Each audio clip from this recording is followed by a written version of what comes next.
The rain hammered against the cracked asphalt like 1,000 angry fingers, each drop exploding into mist that clung to my skin. I could taste the city on my tongue, exhaust fumes, wet concrete, and something metallic that always seemed to linger in this part of town.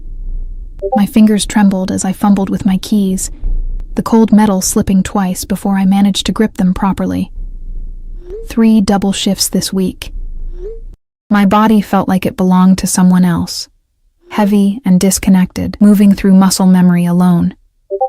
The diner's grease still clung to my uniform, and I could smell it mixing with the rain, old oil, burnt coffee, desperation. That's what poverty smells like. Desperation with a side of denial. I dropped my keys. Of course I did. They skittered under my beat-up Honda, disappearing into the darkness beneath. I wanted to cry. Just sit down on the wet pavement and let the rain wash away the exhaustion, the fear, the crushing weight of bills I couldn't pay. But crying didn't pay rent. Crying didn't put food on the table. So I got on my hands and knees. The ground was freezing, soaking through my thin pants immediately. I reached under the car, my fingers brushing through puddles and God knows what else. The parking garage was nearly empty at this hour. Just a few scattered vehicles and the hum of fluorescent lights that flickered overhead like dying stars. That's when I felt it. Not my keys. Something else. Something that didn't belong. My fingers closed around a small rectangular device, smooth and cold. I pulled it out, squinting at it in the dim light. Black plastic, about the size of a matchbox, with a blinking red light that pulsed like a heartbeat. A tracker. Someone had put a tracker on my car. The realization hit me like ice water in my veins. My hands started shaking worse than before, but this time it wasn't from exhaustion. Fear tastes different than desperation. Sharper, more immediate. It crawled up my throat and made it hard to breathe. Who would track me? I was nobody. I had nothing. I worked at a diner, lived in a studio apartment with a radiator that only worked half the time, and my most valuable possession was a laptop I'd bought secondhand 3 years ago. Unless this wasn't about me at all. My mind raced back 3 weeks. The man who'd come into the diner. The one who'd sat in my section and ordered nothing but black coffee, watching the door like he was waiting for someone. He tipped me $100. $100 for 1 cup of coffee. I'd tried to give it back, told him it must be a mistake, but he'd just looked at me with eyes that held too many secrets and said, "You earned it." I'd been so grateful I hadn't asked questions. Stupid. So incredibly stupid. I stood up, the tracker clutched in my fist, my keys forgotten. Rain plastered my hair to my face, but I barely noticed. My phone was in my pocket, and I should call someone. The police. A friend. Anyone. But who would believe me? And what would I even say? Then I remembered something. A documentary I'd half-watched while folding laundry. Something about activists sending tracking devices to ridiculous places to make a point. They'd mailed one to Congress, another to some tech CEO's vacation home. The idea bloomed in my mind like dark flowers. If someone was tracking me, watching me, thinking they could follow my every move, maybe I could send them on a wild goose chase instead. Maybe I could buy myself time to figure out what the hell was happening. I pulled out my phone, water droplets scattering across the screen. My fingers moved almost automatically, searching for the nearest FedEx location that offered international shipping. There was one 6 blocks away, open until midnight. Canada. I'd send it to Canada. The thought made me almost laugh, a hysterical sound that caught in my throat. Some random address in Toronto. Let whoever was following me think I'd fled the country. Let them waste their time and resources chasing a ghost across the border.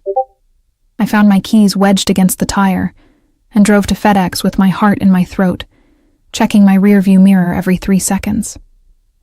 The streets were mostly empty, slick with rain that reflected neon signs in bleeding colors. Every car behind me felt like a threat. Every shadow held menace. The FedEx was fluorescent bright and nearly empty. A bored teenager worked the counter, barely looking up from his phone when I walked in. I filled out the shipping label with an address I found online, some random office building in Toronto. My hands still trembled as I sealed the small box, watching the tracker's red light blink one last time before cardboard enclosed it. "Express or standard?" the kid asked. "Express." I wanted that thing as far from me as possible. as fast as possible. He processed the payment, and I watched my emergency grocery money disappear into shipping fees. Worth it. Had to be worth it. I drove home through streets that felt different now. Threatening. Every dark window was an eye watching. Every parked car held invisible danger. My apartment building looked exactly the same as always. Crumbling brick. A door that didn't lock properly. Graffiti on the mailboxes. But now it felt exposed. Vulnerable, like me. I barely slept that night. Every sound made me jump. The pipes clanging. The couple upstairs arguing. The distant wail of sirens that never seemed to stop in this neighborhood. I kept thinking about that tracker, imagining it on a plane, crossing the border, taking my phantom location with it. Let them follow that. The next morning came too soon. My alarm shrieked at 5:30, and I dragged myself out of bed feeling like I'd been hit by a truck. The diner needed me for the breakfast rush. Bills didn't care about mysterious tracking devices or sleepless nights. I was halfway through my shift, refilling coffee for a regular who never learned my name despite coming in every day for 2 years, when I noticed the car. Black. Expensive. So expensive it looked obscene, parked outside a diner where the special was meatloaf, and the coffee came in chipped mugs. It idled at the curb, windows tinted so dark I couldn't see inside. But I could feel eyes on me, watching. The coffee pot trembled in my hand. "You okay, honey?" the regular asked, but his voice sounded far away, muffled by the blood pounding in my ears. The car door opened. A man stepped out, and the world seemed to tilt sideways. He was young, younger than I expected. Maybe early 30s, but there was nothing young about the way he moved.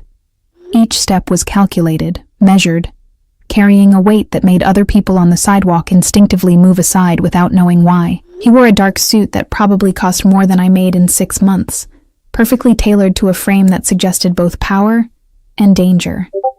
But it was his face that made my breath catch. Beautiful.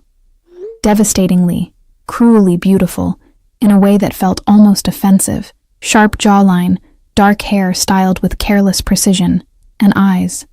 Even through the diner's grimy window, I could see his eyes. Dark, intense, fixed on me with the kind of focus that made my skin prickle. He wasn't alone. 2 men flanked him, both broad-shouldered and alert, their eyes constantly scanning the street. One touched his ear, an earpiece. Security. Private security for a man who looked like he could buy and sell entire city blocks. They entered the diner, and the morning noise seemed to die. Conversations faltered. The cook dropped something in the kitchen with a clatter that made me jump. The beautiful man walked straight to the counter. Straight to where I stood, frozen, coffee pot still in hand, heart hammering against my ribs like it was trying to escape. He sat down on a worn vinyl stool that had probably been there since the 80s. His guards positioned themselves by the door and window, professional and alert. No one else seemed to notice, or maybe they were all too scared to look directly at him. Up close, he was even more overwhelming. His cologne reached me, something expensive and dark, cedar and something else I couldn't name. It cut through the diner smell of bacon and burnt toast like a knife through butter. "Coffee," he said. His voice was quiet, dangerously quiet, the kind of voice that didn't need volume to command attention. Black. My hand shook as I reached for a clean mug. Well, cleanish. Nothing in this diner was truly clean. I poured, watching the dark liquid fill the cup, focusing on this one simple task because looking at him felt like staring into the sun. "You're wondering," he said softly, still not looking up from the coffee, "why I'm here." I hadn't asked, hadn't said anything, could barely breathe. "I'm wondering," he continued, and now his eyes lifted to mine, pinning me in place. "Why my tracker is currently flying over Ontario." The world stopped. Every sound cut out. The clatter of dishes, the sizzle of the griddle, the chatter of morning customers, all of it vanished into a void where there was only his eyes and my terror. He knew.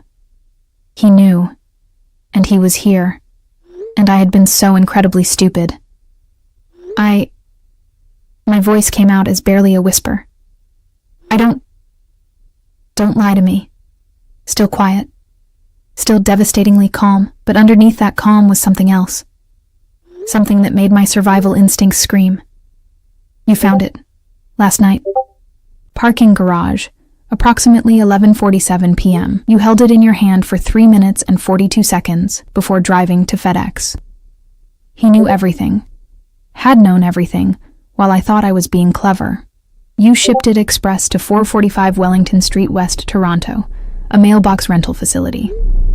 The corner of his mouth twitched. Not quite a smile. Something darker.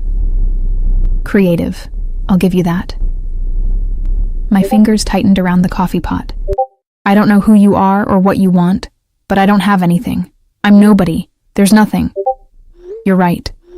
He picked up the coffee, took a sip, his eyes never leaving mine. You don't know who I am, but you're wrong about the rest. One of his guards stepped closer, handed him something. A photograph. He laid it on the counter between us. My blood turned to ice. It was him. The man from 3 weeks ago, the one who'd tipped me $100. But in this photo, he looked different. Desperate. Bloodied. Dead. Recognize him? The beautiful man's voice was so soft I had to lean in to hear it. Marcus Chen. He worked for me. Until he didn't. I shook my head, backing away. I just served him coffee. That's all. One coffee. He stole from me. Each word was precisely placed, like pieces on a chessboard. $3 million. And before he died, he mentioned a waitress, said he'd hidden something, said he'd given something to someone who'd never suspect. No. The word burst out of me. No, he didn't give me anything. Just a tip. Just money. And I needed it. I needed it so badly, but that's all it was. I swear, that's all. I believe you. The words stopped my spiral of panic. He believed me? I've had you watched for 3 weeks. Every movement, every purchase, every conversation. He leaned forward slightly, and I could smell his cologne again, mixing with the diner's grease in a way that shouldn't work but somehow did. You're exactly what you appear to be. A woman working 3 jobs to survive, no hidden bank accounts, no secret life, no connections to my world whatsoever. Then why? My voice cracked. Why the tracker? Why are you here? Something shifted in his expression. Something I couldn't read, but that made the air between us feel charged. Dangerous. Because Marcus lied to me, and liars in my world die. He stood up, and I realized how tall he was, how much space he commanded just by existing. But before he died, he said your name. And in my experience, dying men don't waste their last words. He reached into his jacket, and I flinched. But he only pulled out a card, black, heavy stock. A phone number embossed in silver. You're going to think about our conversation. You're going to remember everything about that night. And if you remember anything at all that might help me understand why a dead man said your name, you're going to call this number. He placed the card on the counter next to the photograph. And in the meantime, his voice dropped even lower, intimate and terrifying. You're going to keep that tracker situation to yourself. No police, no friends, no social media posts about the crazy thing that happened, because the people who want what Marcus stole, they're not as patient as I am. He turned to leave, his guards moving with him in synchronized precision. Wait, I heard myself say, my voice stronger than I felt. What's your name? He paused at the door, looking back over his shoulder. The morning light caught his face, making him look almost angelic. Almost. Dante. Just the one word. And yours is Mara, 26 years old, birthday in March. You take your coffee with too much sugar and not enough cream. Your favorite color is blue, but you own nothing blue because you can't afford to buy things based on preference. You're 3 months behind on your electric bill and 2 months behind on rent. You have $17 in your checking account and a maxed-out credit card you use only for emergencies. He knew everything, every humiliating detail of my poverty, my failure, my desperate, struggling existence.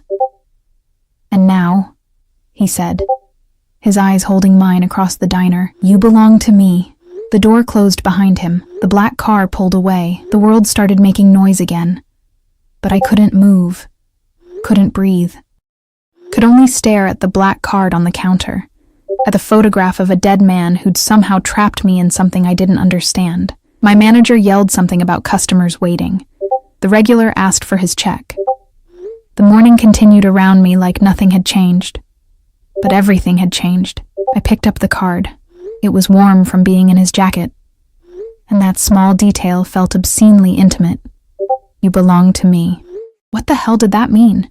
I made it through the rest of my shift on autopilot, my hands moving through familiar motions while my mind spun in useless circles. Pour coffee. Take orders. Smile at customers who never really saw me. But that black card burned in my pocket like a live coal, impossible to forget.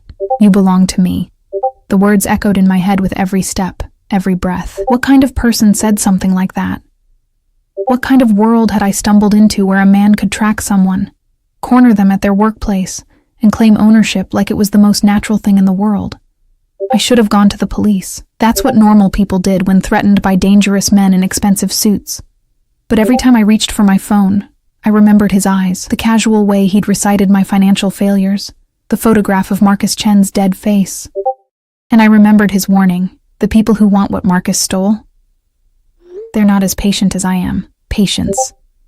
He'd called himself patient, like tracking me was a kindness, like invading every aspect of my life was restraint. By the time my shift ended, exhaustion had settled into my bones so deeply, I could barely feel my feet. The afternoon sun was too bright after the diner's dim interior, making me squint as I walked to my car. I checked underneath it first, a habit I'd apparently developed overnight, but found nothing. Of course, there was nothing. He didn't need to hide trackers anymore. He'd made his point spectacularly clear. The drive home took me through neighborhoods that shifted from bad to worse. Boarded windows. Graffiti that wasn't art, just anger. People sitting on stoops with eyes that had stopped hoping for anything better. I used to think I was working my way out of this place. 3 jobs, constant hustle, telling myself it was temporary. Now I wondered if Dante saw the same thing when he looked at me, just another broken thing in a broken neighborhood. I parked in my building's lot and sat for a moment, gathering courage to face my apartment. The building super had left another notice on my door yesterday, bright pink paper screaming about overdue rent. My neighbor's television bled through the thin walls at all hours. The hallway always smelled like cigarettes and mildew, but it was mine. The only space in the world that belonged to me. Except it didn't, did it? Not really. Not when someone like Dante could buy my entire building with whatever he kept in his wallet for emergencies. I climbed the stairs slowly, each step an effort. My body was starting to rebel. 3 jobs, terrible sleep, constant stress. How long could a person run on empty before they just stopped? The pink notice was still there, mocking me. I tore it down and unlocked my door. The apartment was exactly as I'd left it. Tiny, worn, clean despite the age of everything, because cleanliness was free and I had my pride even if I had nothing else. My secondhand furniture, my thrift store dishes, my life measured in things other people had thrown away. I dropped my bag and collapsed onto the couch, a lumpy thing I'd found on the curb 3 years ago. The black card fell out of my pocket, landing face up on the coffee table, silver numbers catching the light.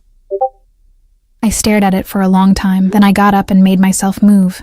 Shower, food, normal things, human things. Pretend today was just another day in a long line of difficult days. The shower was lukewarm. The water heater struggled this time of month.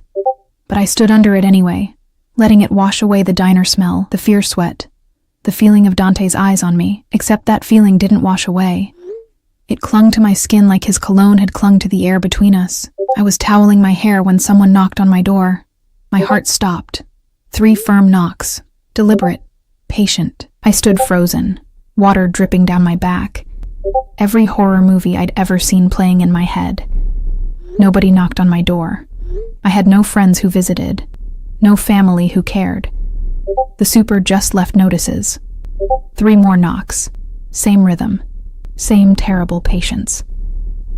I grabbed my phone, finger hovering over 911, crept to the door, looked through the peephole. A man stood in my hallway, not Dante. One of his guards, the one who'd handed him the photograph. Broad shoulders, expensive suit. Face like carved stone, he held a box. I didn't open the door. "Miss Reyes," he said, his voice carrying clearly through the thin wood. I'm not here to harm you. Mr. Dante sent me to deliver something. Leave it, I called back, hating how my voice shook. Just leave it and go. I have instructions to wait until you've opened it. I don't want anything from him. A pause. Then, surprisingly, something almost like sympathy in his voice. Miss Reyes, I'm going to stand here until you open this door, or until Mr. Dante tells me otherwise. It's cold in this hallway. The sooner you take the box, the sooner I can leave. I looked down at myself, still in my towel, hair dripping, every inch of me screaming vulnerability. But he was right. He'd wait. Men like him were paid to wait, to follow orders, to be immovable objects. I threw on clothes, jeans, a sweater, and opened the door just enough to reach through. Give it to me. He handed over the box. It was heavier than I expected, wrapped in plain brown paper. His eyes flickered over my apartment, taking in details, and I hated him for it. Hated that someone else was cataloging my poverty, adding it to whatever file they kept on me. One more thing. He reached into his jacket. I stepped back, ready to slam the door, but he only pulled out an envelope. Thick. The kind that held either very good news or very bad news. What is it? I don't know. I follow orders, Miss Reyes. I don't ask questions. He set it on top of the box. Have a good evening. He walked away, his footsteps heavy on the stairs. I waited until I heard the building's front door close before I brought everything inside and locked every lock I had. The box sat on my coffee table like a coiled snake. I opened the envelope first. Money. Cash. $100 bills bound in neat stacks. I counted with trembling fingers. $5,000. $5,000. Like it was nothing. Like buying off a waitress's desperation was just another Tuesday transaction. A note card was tucked between the bills. Heavy cardstock. Masculine handwriting. For your rent and bills. This isn't charity. Consider it an advance on services you'll provide. Services. What services? What did he think I could possibly offer him?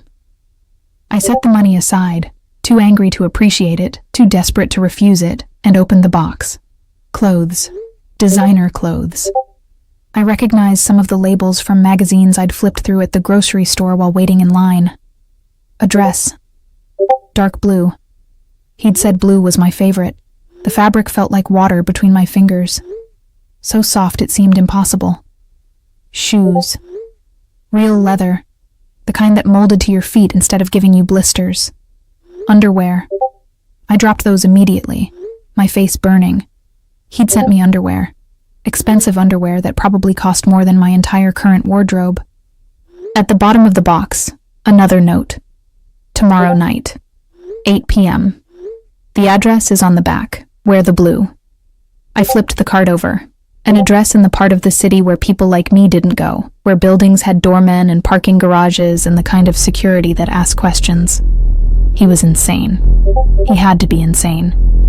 You didn't just summon people like they were employees. You didn't track them, invade their lives, and then expect them to show up in a dress you'd bought them. I should refuse. Should take his money and his clothes and throw them in the dumpster.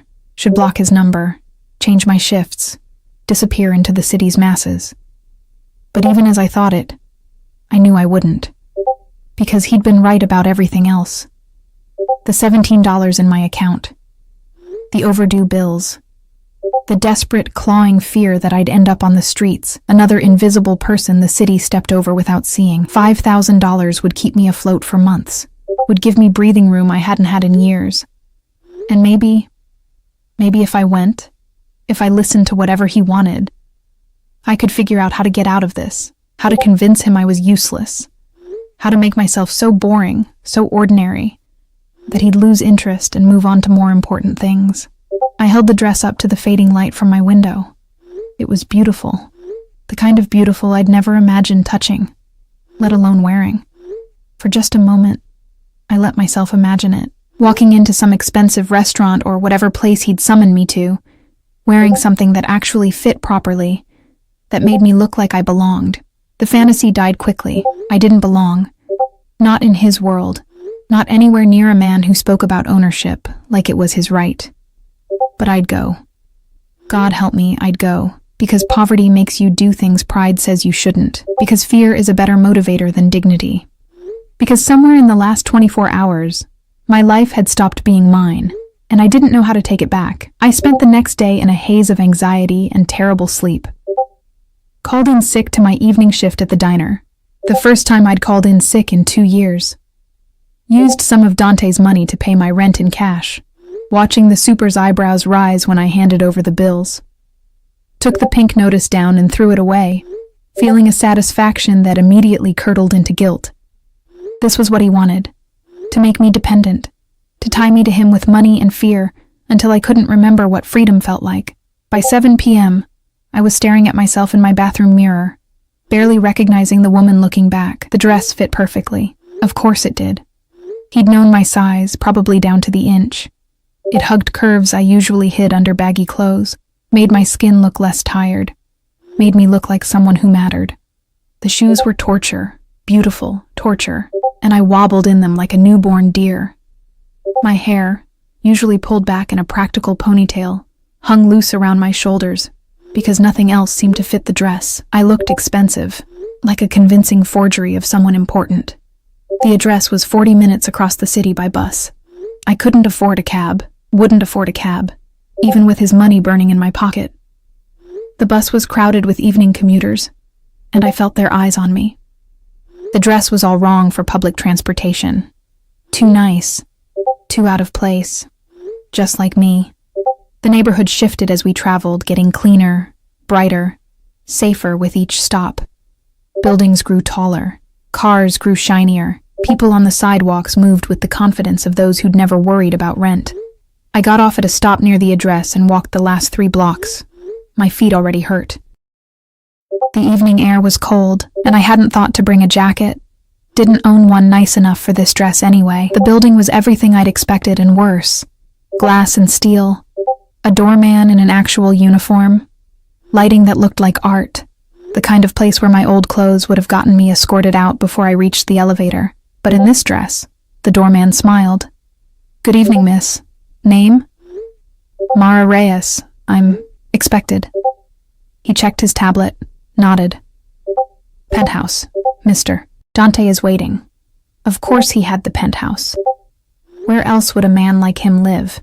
The elevator was mirrored, forcing me to watch my own fear reflected back from every angle. My makeup, minimal, unpracticed, already looked smudged. The dress that had seemed so perfect in my dim apartment now felt like a costume.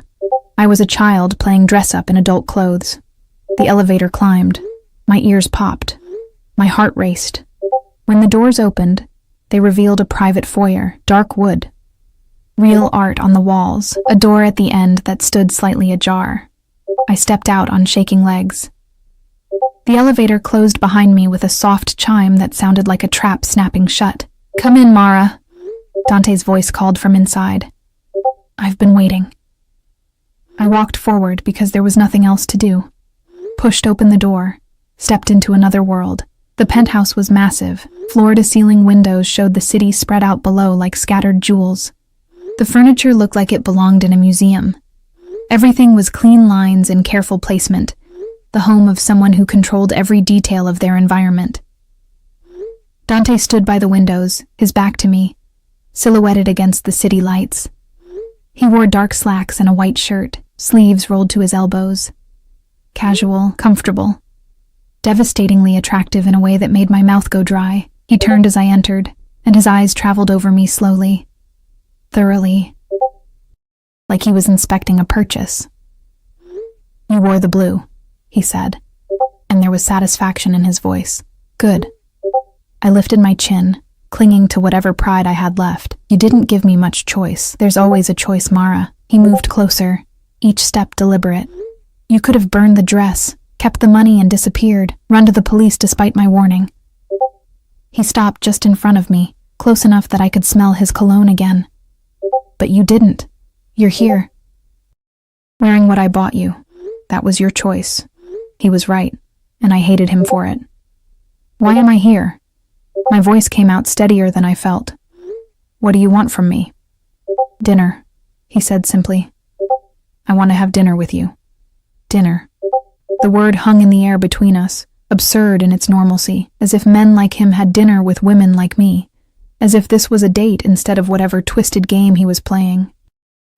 You tracked me, invaded my privacy, paid my bills, and bought me clothes. I gestured at the dress, anger finally cutting through fear. So you could have dinner?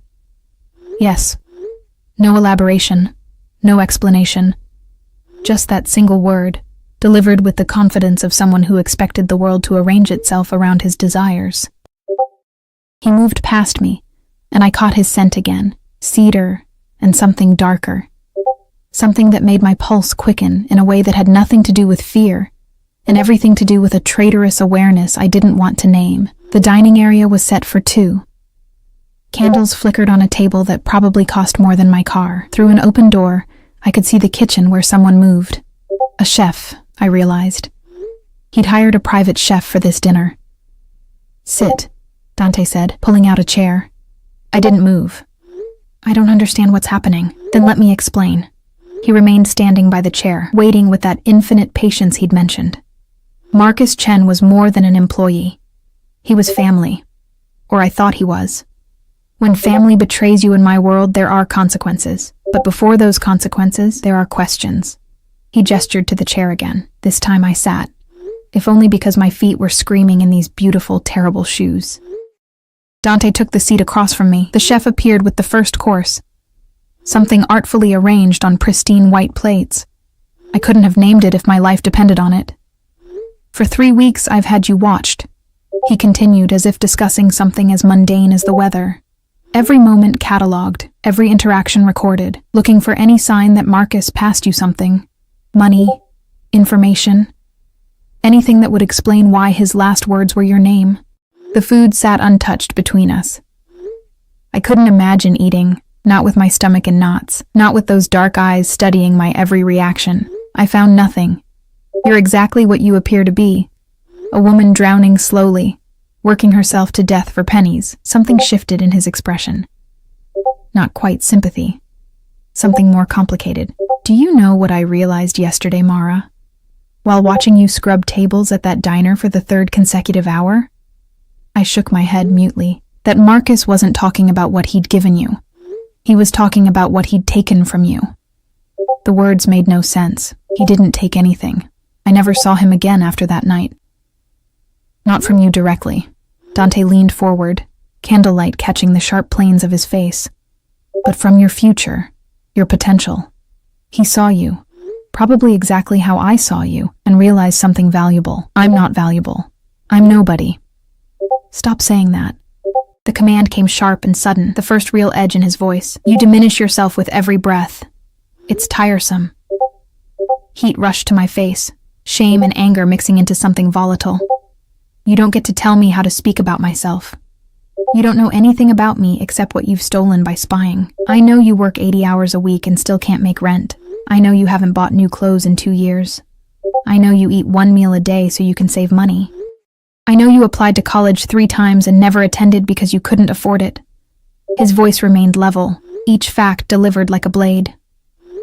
I know you're 26 years old and you've never been anywhere, done anything, had anything that wasn't someone else's garbage first. Tears burned behind my eyes. I would not cry, would not give him that.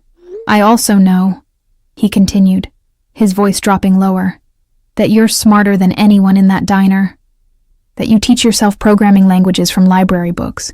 That you solve complex problems for fun in notebooks you hide under your mattress. That you're wasting away in poverty when you should be. He stopped himself, jaw tightening. Should be what? The question came out as a whisper. More. Just that.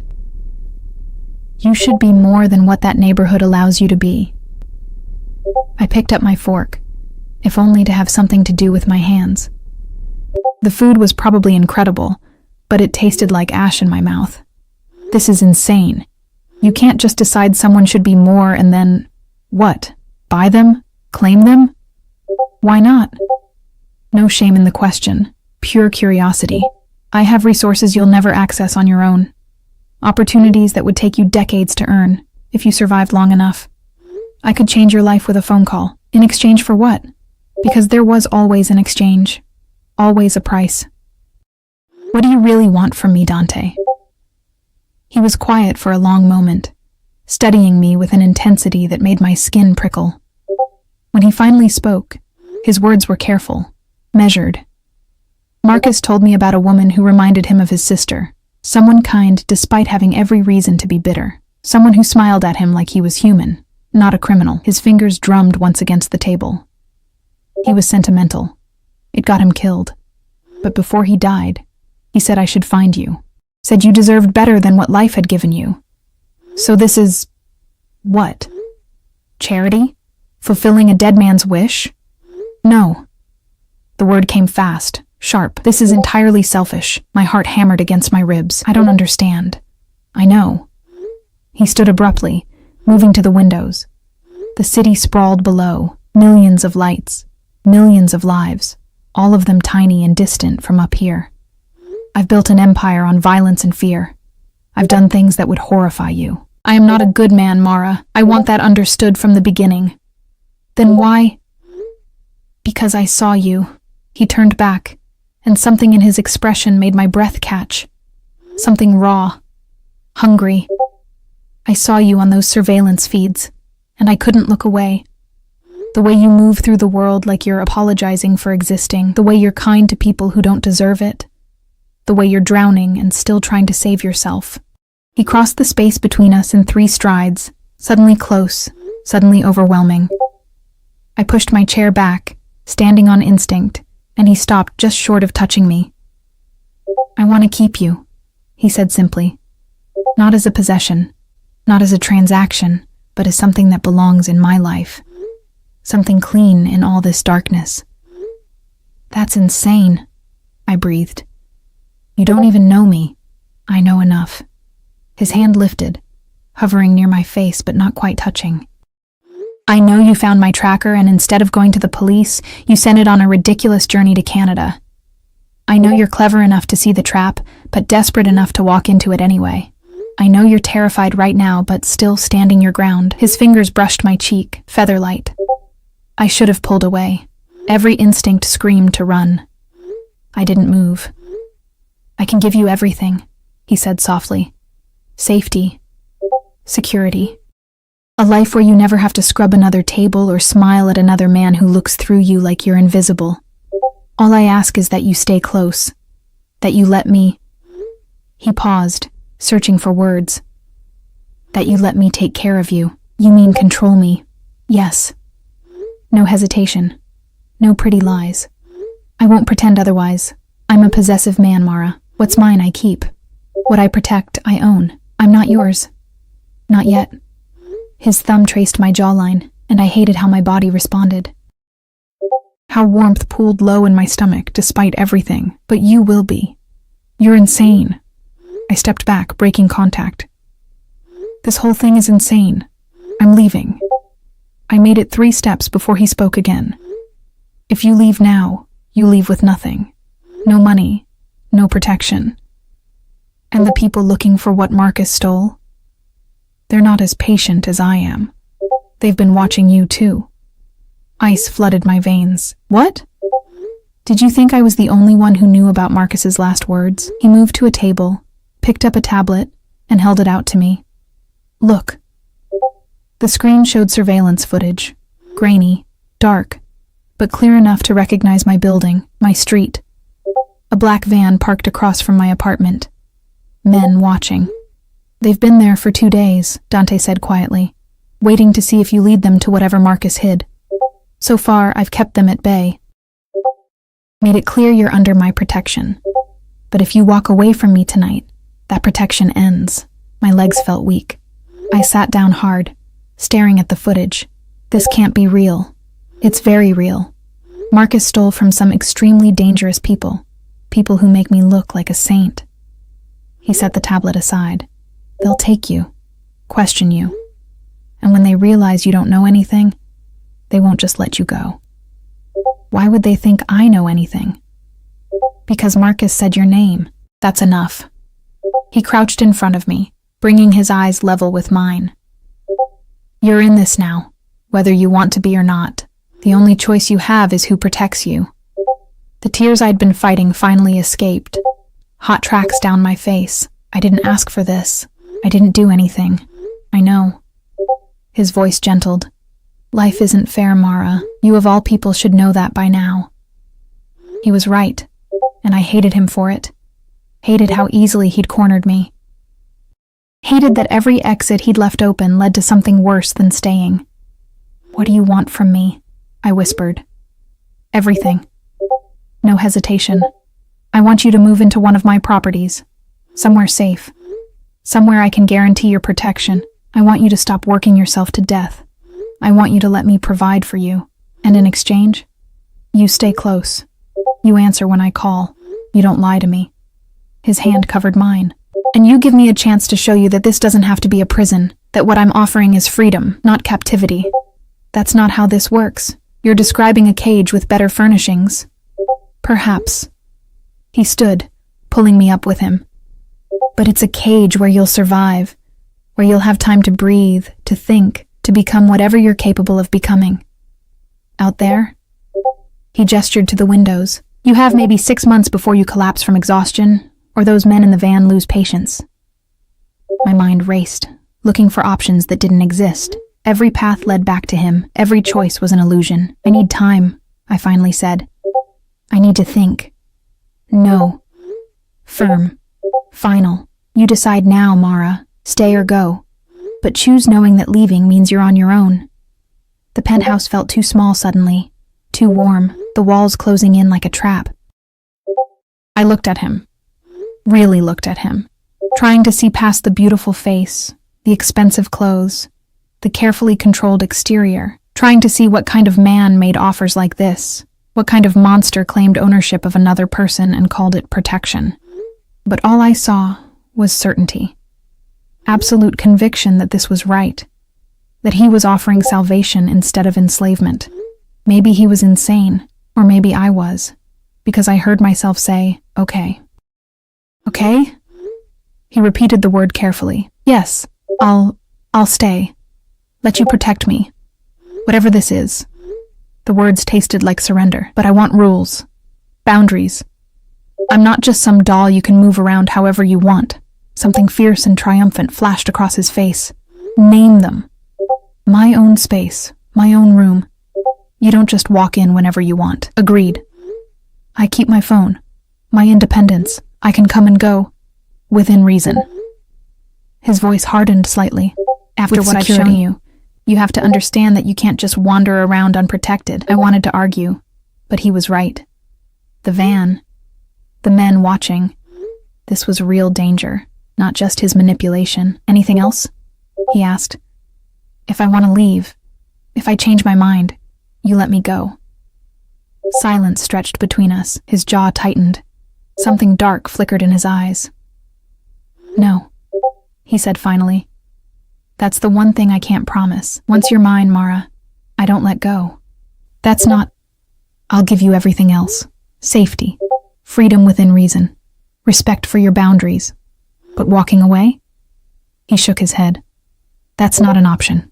Not until this is resolved. Not until you're safe. And when will that be? When I've found what Marcus stole. When I've dealt with the people hunting for it. When the threat is neutralized. And if that takes years... His smile was sharp. Dangerous. Then you'll be mine for years. I should have run. Should have taken my chances with the men in the van. Should have done anything except what I did. Which was nod. Accept. Agree to become something I didn't have a name for yet. Good, Dante said, and his hand cupped my face with surprising gentleness. We'll move you tomorrow. One of my men will pack your things. You won't have to go back to that apartment. I need to. No. Firm. You don't need to do anything except let me handle this. That's what protection means, Mara. Letting me take care of the details. And just like that, my life stopped being my own. The apartment Dante moved me into wasn't an apartment at all. It was a fortress disguised as luxury. 23rd floor. Floor-to-ceiling windows with bulletproof glass, he mentioned too casually. Smart locks that required fingerprint access. Security cameras in every hallway. A panic button by the bed that connected directly to his personal line. You'll be safe here, he'd said. as if that made the cage any less confining.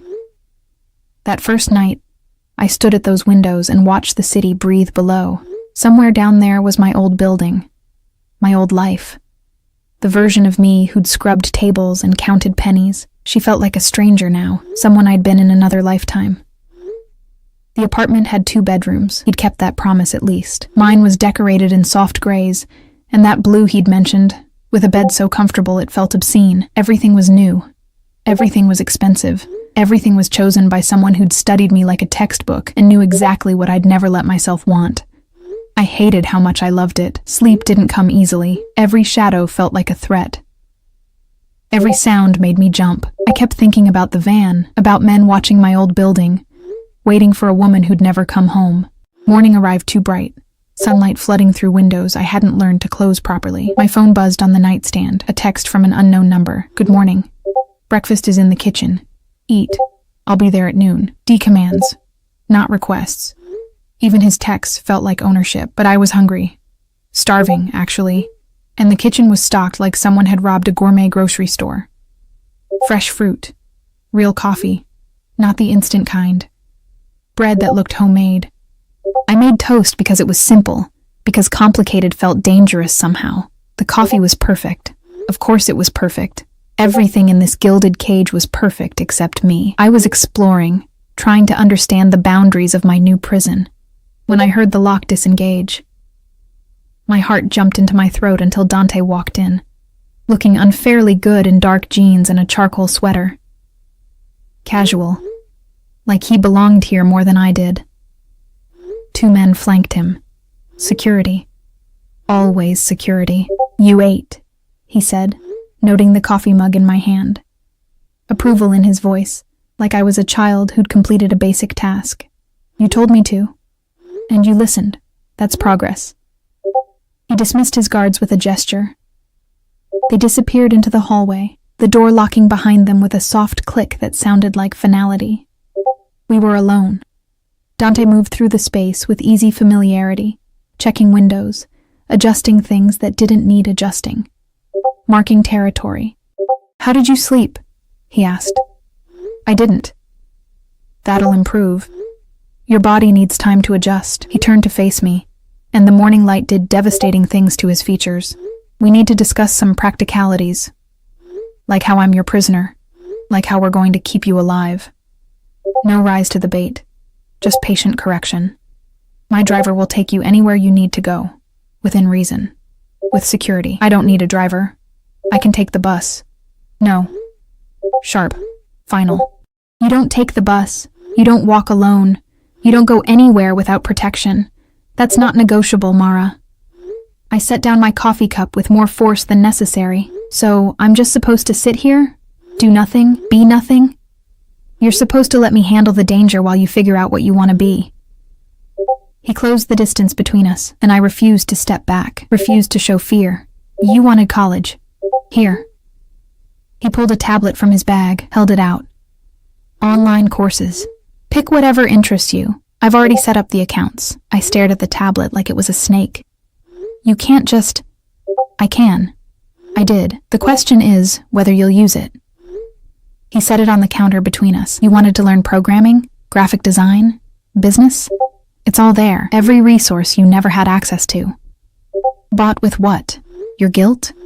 Your need to control everything? Bought with money I have and you need. Does the motivation matter if the result is the same? His voice remained infuriatingly calm. You can refuse out of pride and spend your days staring at walls. Or you can use what I'm offering and become whoever you want to be. Under your supervision, with your permission, with my protection. He leaned against the counter, arms crossed. There's a difference. Not from where I'm standing. Something flickered in his expression. Frustration, maybe, or amusement. You're determined to see this as captivity. Because that's what it is. Then why did you smile when you saw the coffee this morning? His voice dropped, intimate and knowing. Why did you run your hand along the bedroom wall last night, testing the texture? Why did you stand at those windows for 20 minutes just looking? Heat rushed to my face. He'd been watching. Of course he'd been watching. Because you're finally safe, he continued. Because for the first time in years, you're not terrified about next month's rent. Because some part of you recognizes that this, he gestured around us, is better than what you had. Better doesn't mean right. No. But it means something. He pushed off the counter, suddenly close enough that I could smell that cedar scent again. I'm not asking you to be grateful, Mara. I'm asking you to be smart, to survive while I handle the threats you can't see. And when those threats are gone, when Marcus's mess is cleaned up, what happens to me then? His hand lifted, cupping my face with a gentleness that contradicted everything he represented. Then we'll see what you've become, who you want to be, and we'll negotiate from there. That's not an answer. It's the only answer I have. His thumb brushed my cheekbone. I told you I was selfish, that I wanted to keep you. That hasn't changed.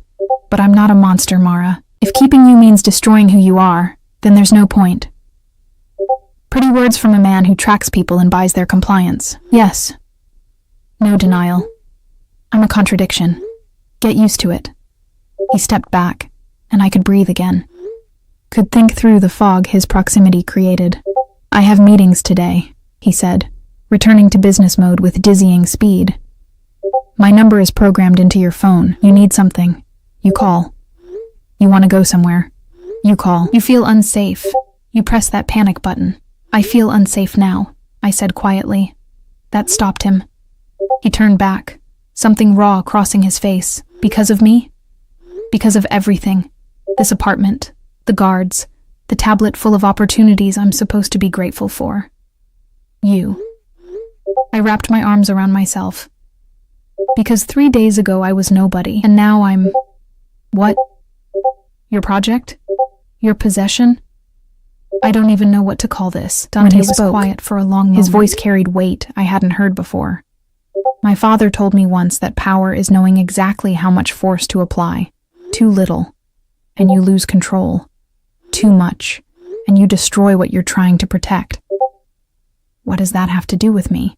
Everything. He moved to the door, then paused. I'm trying to protect you, Mara. I'm trying to give you what you need, but I've never... He stopped, jaw tightening.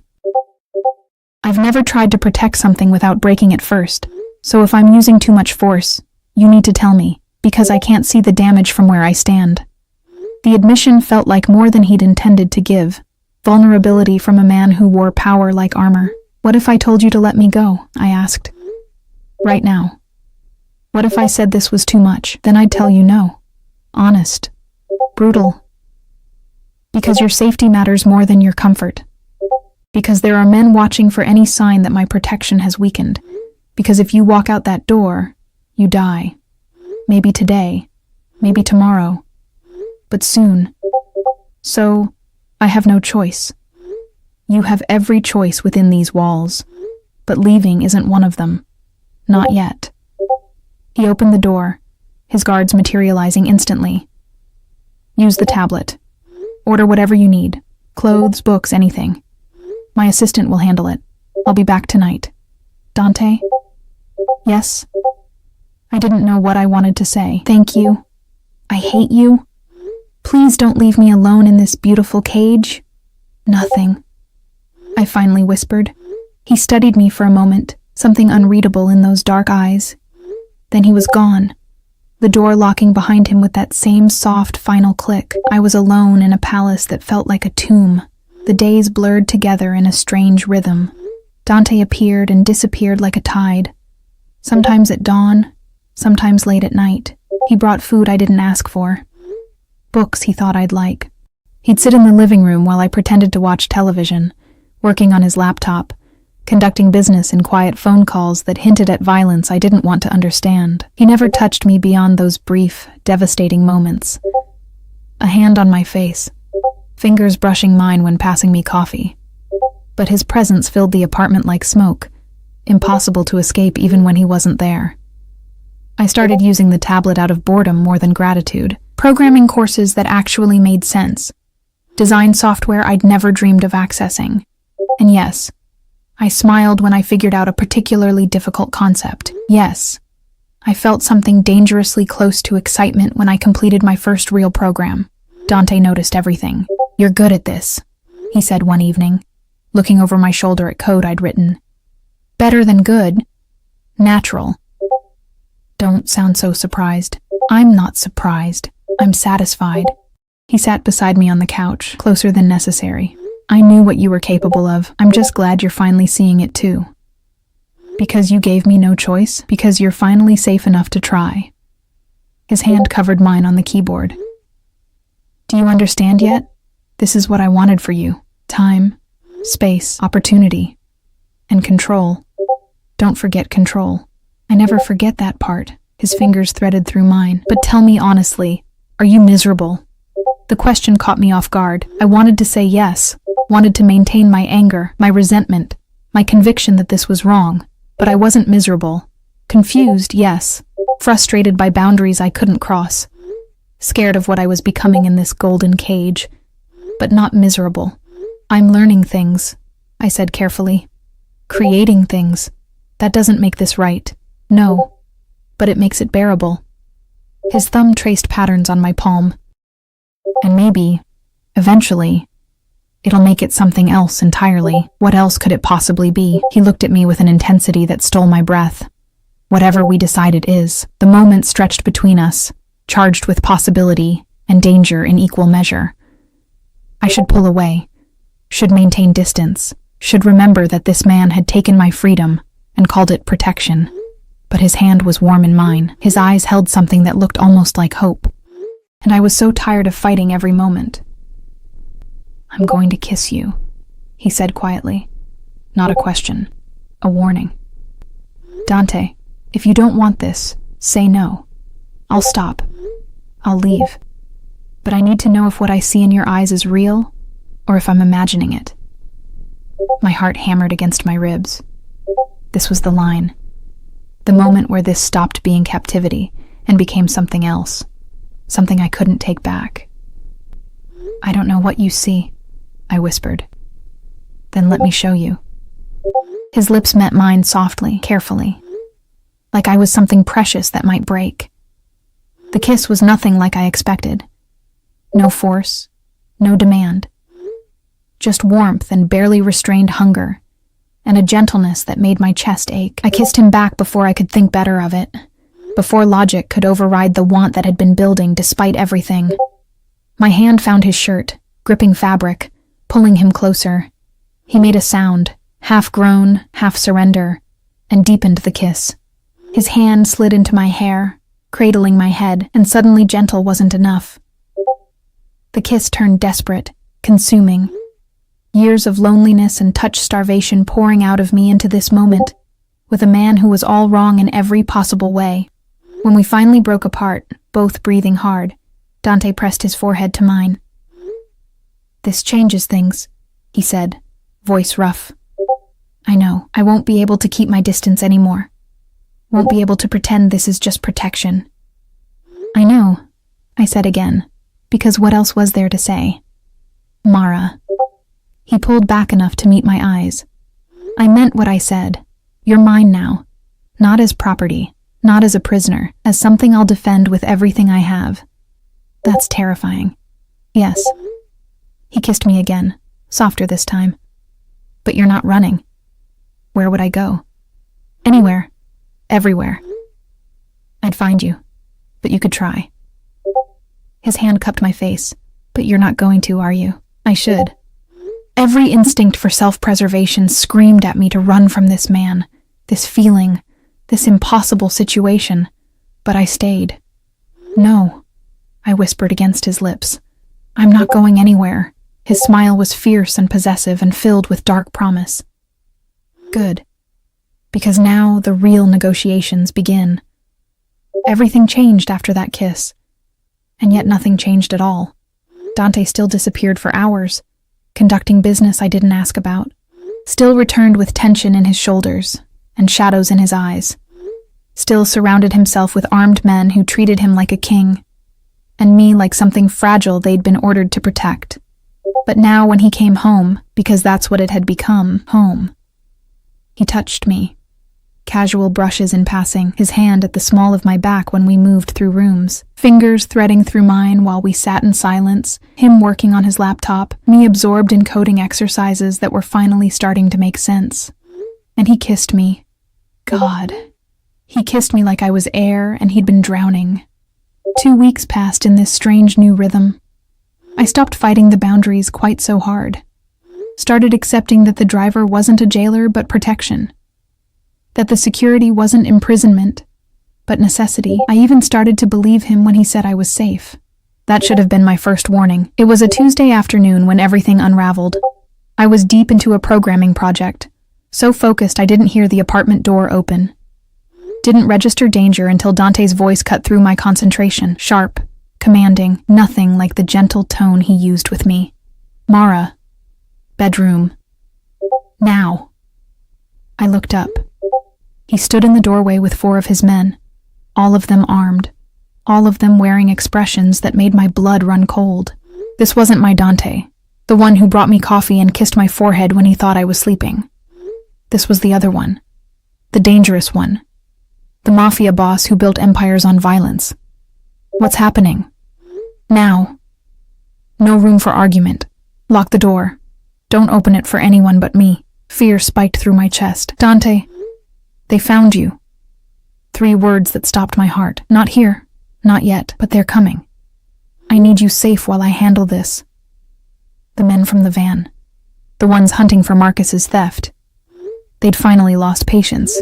I ran to the bedroom, every instinct screaming danger. Behind me, I heard Dante giving orders in rapid-fire Italian, his first language emerging under stress. The lock engaged with a click that sounded like a death knell. Silence fell. Heavy. Oppressive. I pressed my ear to the door, straining to hear anything. Footsteps. Voices too low to distinguish words. Then nothing. Minutes crawled by like hours. My phone sat on the nightstand, Dante's number on speed dial, the panic button app glowing red and ready, but he'd told me to stay, to trust him. So I waited. The gunshot shattered the silence like breaking glass. I bit back a scream, hand flying to my mouth. More shots. Return fire. Shouting in multiple languages. The sounds of violence I'd only heard in movies, now terrifyingly real and happening just beyond my door. Then quiet again. Worse than the noise. Because quiet meant someone had won, and I didn't know who. Mara.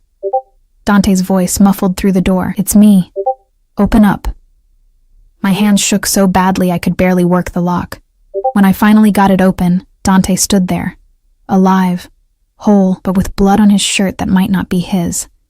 His eyes were wild, adrenaline and violence still coursing through him. Are you hurt?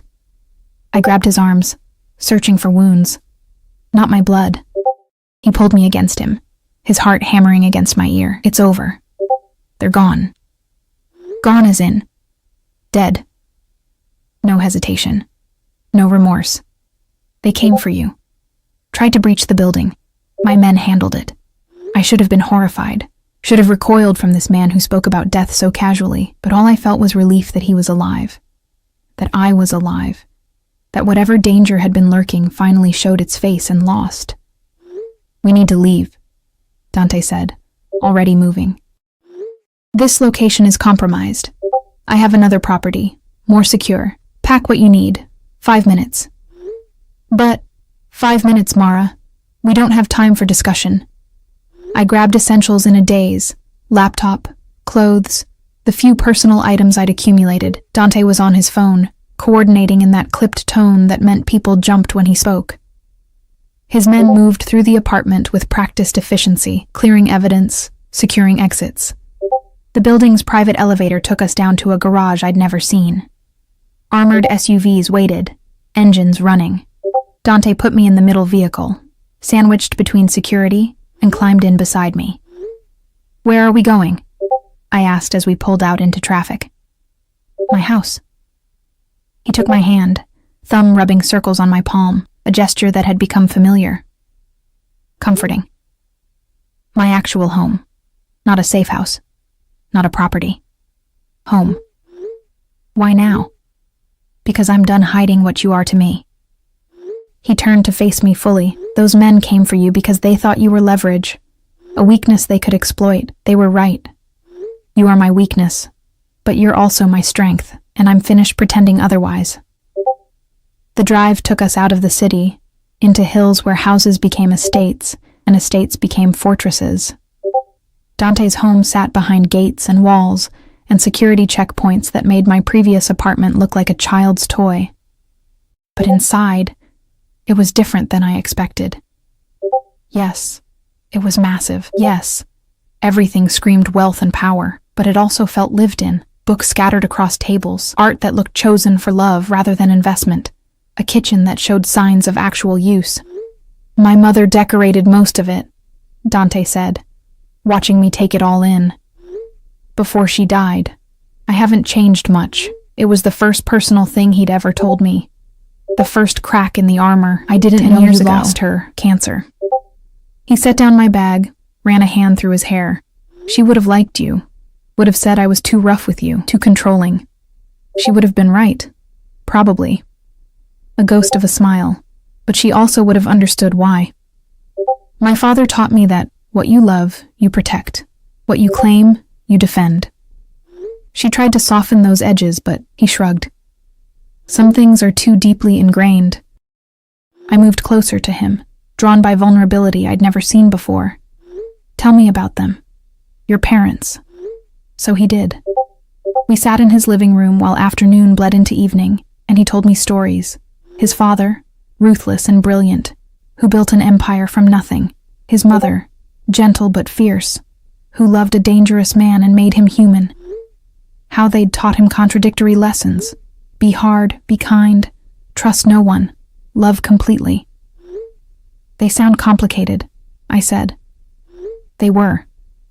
But they loved each other impossibly. Even when it was dangerous, even when it made no sense, he pulled me closer, and I went willingly. I used to think that kind of love was weakness. Now I think I was wrong about a lot of things. His lips found my temple. You've changed me, Mara. Made me question rules I thought were absolute. Like not getting attached to the women you're protecting. Like thinking protection and possession were the same thing. He tilted my face up to his. I've been doing this wrong. Trying to keep you safe by keeping you small. Contained. But that's not what you need. What do I need? Space to grow. Freedom to choose. Trust that you can handle more than I give you credit for. His thumb traced my bottom lip. I've been so focused on the cage being comfortable that I forgot you never wanted a cage at all. Tears pricked my eyes. You're saying you'll let me go? God, no. His laugh was rough. I'm saying I'll make the cage bigger. Give you room to breathe while keeping you safe. Let you have opinions about your own protection instead of just deciding everything for you. That's growth, I suppose. It's terrifying is what it is. He kissed me softly. I'm not good at compromise, Mara. Not good at sharing control. But for you, I'll try. Why? I pulled back to see his face. Why me? You could have anyone.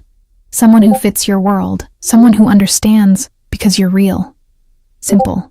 Devastating. Everyone else in my life wants something. Power, money, protection. You just wanted to survive, to be left alone, to have enough.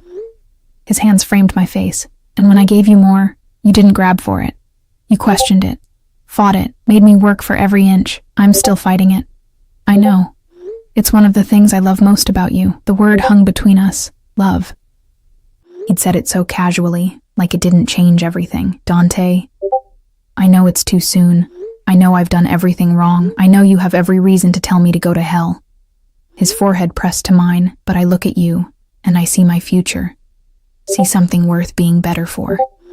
And I'm not fool enough to let that go just because the timing's wrong or the circumstances are insane. I should have been scared. Should have run from declarations that felt like chains disguised as promises. But I'd been running my whole life from poverty, from hopelessness, from a future that held nothing but more of the same. And here was a man offering me something different. Dangerous and complicated and absolutely wrong in every rational way, but also real, present, wholly committed in a way no one had ever been for me. I don't love you. I said, and watched something flicker in his eyes. Pain, quickly masked. Not yet. But I could. If you keep your promises, if you give me room to breathe, if you remember I'm a person, not a possession, I can do that. His voice was rough. I will do that. And we need to talk about what happens next. Really talk. Not you deciding and me accepting. Agreed. Starting with what you found, what Marcus stole. The reason any of this happened. I pulled back, needing space to think clearly. I deserved to know everything. Dante was quiet for a long moment. Then he stood, moved to a safe I hadn't noticed, and pulled out a folder. Inside were documents, account numbers, photographs. Marcus didn't steal money, he said. He stole evidence. Proof of corruption that went all the way to the top of the city. Police, judges, politicians. People who were using my organization to launder their dirty money while pretending to fight crime. I stared at the papers. This is enough to bring down half the city's leadership. Marcus was going to sell it to the highest bidder. Use it to buy his way out. Dante's jaw tightened. He was family. I would have let him leave if he'd just asked. But he chose betrayal instead. And the people who were after me? Corrupt officials who wanted the evidence destroyed. They thought Marcus gave it to you before he died. He closed the folder. I've been using it to negotiate, to ensure your safety, to make it clear that if anything happens to you, everything goes public. So I'm leverage, still. No, fierce, final. You were leverage when I didn't know you, when you were just a name. Now you're... He stopped, searching for words. Now you're everything. And this? He gestured to the folder. I'm releasing it tomorrow, all of it. Letting it burn whoever it burns. You'll make enemies. I already have enemies. What I need is you, safe, without this hanging over our heads. The weight of what he was saying hit me. You're giving up leverage, power. For me. Yes, that's insane. Probably. He smiled, and it transformed his face. But you make me want to be better than what I am. Want to build something clean instead of just managing the dirt. I looked at this man, this beautiful, dangerous, impossible man, and saw something I'd never expected to see. Hope, not just for me, but for both of us. For a future that wasn't just survival, but actually living. Okay? I said softly. Okay? Let's try. Really try. Not protection and possession, but partnership. Equals figuring out how to make this work. His smile widened. Equals might be pushing it. I'm still going to be possessive and overprotective and controlling. And I'm still going to fight you on it. I'm counting on it. He pulled me close again, and this time I melted into him. But we'll figure it out together. I'll give you space.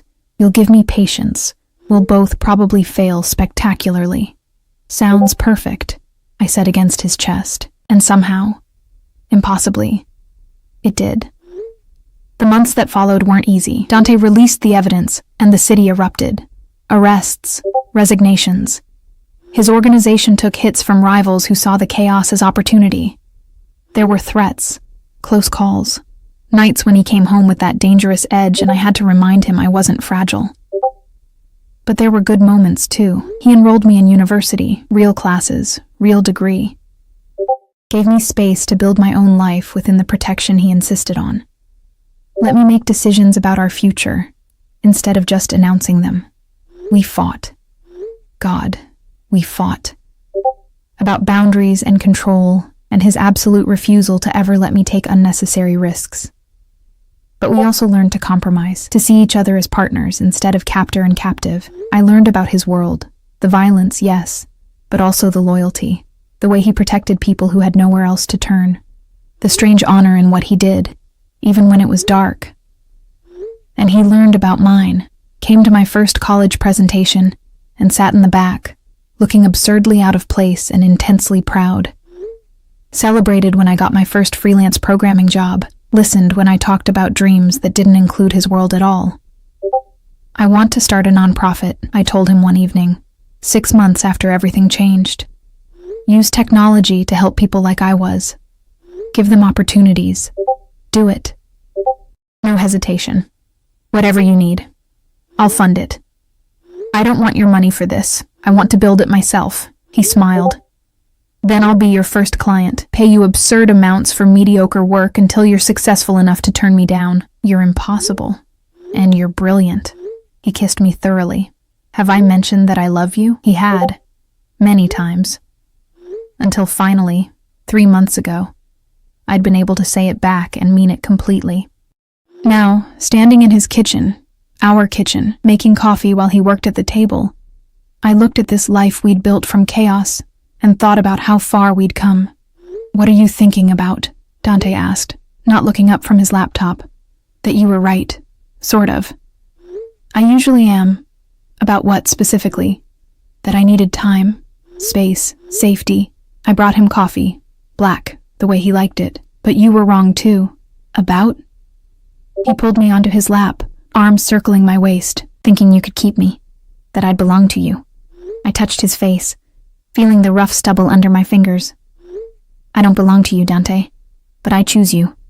Every day. That's better. His eyes softened. It is better, harder, but better. Ready for harder? Always. He kissed me slowly. What did you have in mind? I pulled out the test I'd taken that morning.